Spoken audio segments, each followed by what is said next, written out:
Things you should know about the కల్కి Avatar. కల్కి అవతారం గురించి ప్రతి ఒక్కరం తెలుసుకోవాల్సినటువంటి కొన్ని విషయాలేంటో ఈ రోజు మనం చూసేద్దాం. విష్ణుమూర్తికి దశావతారాలు ఉన్నాయి అని అందరికీ తెలుసు కదా. ఒకసారి అవేంటో ముందు చూద్దాం. అవేంటి అంటే మత్స్య అవతారం, కూర్మ అవతారం, వరాహ అవతారం, నరసింహ అవతారం, వామన అవతారం, పరశురామ అవతారం, రామ అవతారం, కృష్ణ అవతారం, బుద్ధ అవతారం అండ్ చివరి అవతారం వచ్చేసి కల్కి అవతారం. అది కూడా కలియుగంలో వచ్చేటటువంటి కల్కి అవతారం. పైన చెప్పిన అన్ని అవతారాల్లో 9 అవతారాల గురించి మీకు ముందే తెలిసి ఉంటుంది. ఎందుకంటే వీటి గురించి మన పురాణాల్లో చాలా క్లియర్ గా డిస్కస్ చేశారు. కానీ కల్కి అవతారం గురించి అన్ని పురాణాలలో లేదు. ఈ అవతారం గురించి కొంచెమే ఉంది, కొన్ని పురాణాలలో మాత్రమే ఉంది. ఈ అవతారం గురించి చాలా మందికి తెలియని కూడా తెలియదు. సో కల్కి అవతారం గురించి తెలిసిన వాళ్ళు తెలియని వాళ్ళు అందరూ ఈ వీడియోని మిస్ అవ్వకుండా పూర్తిగా ఎండ్ వరకు చూడండి. మీరు ఈ వీడియోలో 100% ఖచ్చితంగా కొత్త విషయాలను నేర్చుకుంటారు. కాబట్టి ఈ 10వ అవతారం గురించి మనం ఇవాళ మాట్లాడుకొని కొత్త విషయాలని తెలుసుకుందాం. కల్కి ఇది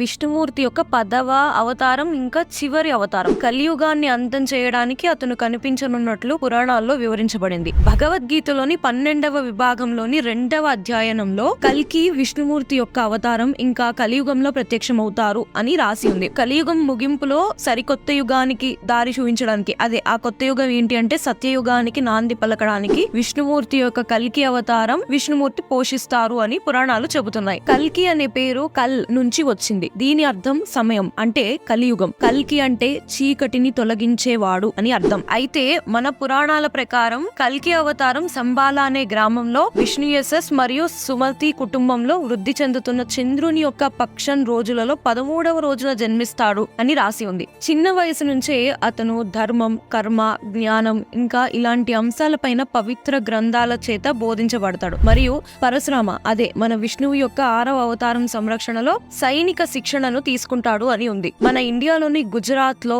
పటాన్ లో ఒక గోడపై కల్కి అవతారం యొక్క విగ్రహం కూడా ఉంది. కల్కి ఆ మహాశివుడిని పూజిస్తాడు. అతని భక్తికి ప్రసన్నుడై అతనికి దేవదత్త అనే ఒక తెల్లని గుర్రాన్ని శివుడు కల్కికి అందజేస్తాడు. ఇంకా ఒక శక్తివంతమైన ఖడ్గం, దాని హ్యాండిల్ ఏదైతే ఉంటుందో అది ఆభరణాలతో అలంకరించబడి ఉంటుంది. మరియు సుఖ అనే ఒక చిలుకతో తనతో ఉంటారు అని కూడా వర్ణించబడింది. కల్కి కలియుగం యొక్క చీకటిని ఇంకా కల్తీని మరియు కరెక్ట్ గా లేనటువంటి ఈ యుగాన్ని ముగించి అధర్మాన్ని తొలగించి సత్యయుగానికి ప్రవేశిస్తాడు. ఆయన ఒక కొత్త కాల చక్రాన్ని పునఃప్రారంభిస్తాడు అని పురాణాలు మనకి తెలియజేస్తున్నాయి. కల్కి అధర్మాన్ని తొలగించడానికి చీకటి మరియు విధ్వంసక కాలమైనటువంటి ఈ కలియుగాన్ని ముగించి సత్యయుగానికి నాంది పలికి మండుతున్న కత్తితో తెల్లని గుర్రంపై స్వారీ చేస్తూ తన ఉనికిని పునరుద్ధరించే అవతారంగా వర్ణించబడింది. కల్కి అవతారం గురించి కేవలం మన హిందూ పురాణంలోనే మాత్రమే వర్ణింపబడలేదు. కల్కి అవతారం గురించి బౌద్ధ గ్రంథాలలో, సిక్ గ్రంథాలలో కూడా వివరించబడింది. అతను దుష్ట సైన్యంతో పోరాడతాడు, ఇంకా అనేక యుద్ధాలలో చెడును అంతం చేస్తాడు, కానీ ఉనికిని మాత్రం ముగించడు. కల్కి సంబాలకు తిరిగి వచ్చి మంచి కోసం కొత్త యుగాన్ని ప్రారంభించి ఆ తర్వాత వైకుంఠానికి వెళ్తాడు. అగ్ని పురాణం కల్కి పాత్రను వివరిస్తుంది. ఈ ప్రపంచంలోని దాదాపు అందరు వ్యక్తులు భవిష్యత్తులో 6 అడుగుల కంటే ఎత్తుగా ఉండి ఒకరిని ఒకరు మోసాలు చేసుకుంటూ ఇంట్లో ఒకరికొకరు బతుకుతున్నప్పుడు, ఇలా కాలం మారినప్పుడు, ఇంకా పరిపాలించే వాళ్ళు ఎవరైతే ఉన్నారో వాళ్ళు దొంగలుగా మారినప్పుడు కల్కి అవతరించి వీళ్ళందరినీ మట్టుబెట్టిస్తారు అండ్ అన్ని సమస్యలని సాల్వ్ చేస్తాడు అనుంది. కల్కి విష్ణు పురాణం, భాగవత పురాణం వంటి మహాపురాణాలలో ఈ అవతారం అనేది మనకి కనిపిస్తుంది. మహాభారతం ప్రకారం కల్కి అనేది పరశురామ అవతారం, అంటే ఒక బ్రాహ్మణ యోధుడు. వాళ్ళ యొక్క పవర్ ని దుర్వినియోగం చేసుకుంటూ గందరగోళం, చెడు మరియు శక్తి లేని వారిని హింసించడం, ఇలాంటి అధర్మమైనటువంటి కార్యక్రమాలను చేసేవారిని అంతం చేస్తాడు. ఇదే ఈ యుగంలో కల్కి యొక్క పాత్ర. ప్రపంచంలో న్యాయాన్ని ఇంకా ధర్మాన్ని తిరిగి తెస్తాడు కల్కి. కల్కి యొక్క ఉద్దేశం దుష్ట యుగమైన ఇంకా ప్రస్తుత యుగమైనటువంటి ఈ కలియుగాన్ని తిప్పికొట్టడానికి